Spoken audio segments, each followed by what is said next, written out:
I am the Tofu Golem. Please enjoy the video. In this video, I will show how to play Catch Hell Blues on guitar.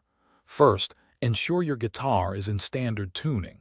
We'll begin by mastering the foundational open chords, E, A, and B7.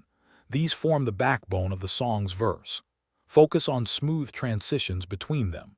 Next, practice a steady down-up strumming pattern, keeping a consistent rhythm. This will lay a solid foundation for the entire piece. Now, let's dive into the iconic main riff. This section heavily features slide guitar, so pay close attention to your intonation and vibrato.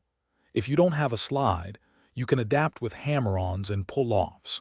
Concentrate on the precise finger placement for each note to capture the melody accurately. Practice slowly, ensuring the timing and rhythm are tight before increasing your speed.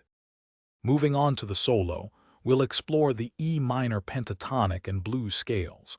Understanding these positions will unlock many melodic possibilities. Pay attention to expressive techniques like string bending and vibrato. These add significant feel to your playing.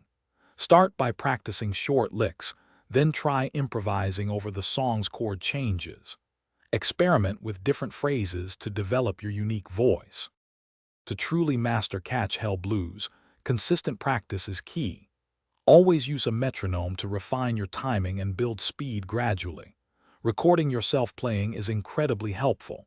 It allows you to objectively hear your progress and pinpoint areas needing more attention. Don't forget to check the description for links to other great deals and, of course, for that Little Trees Black Ice Air Freshener.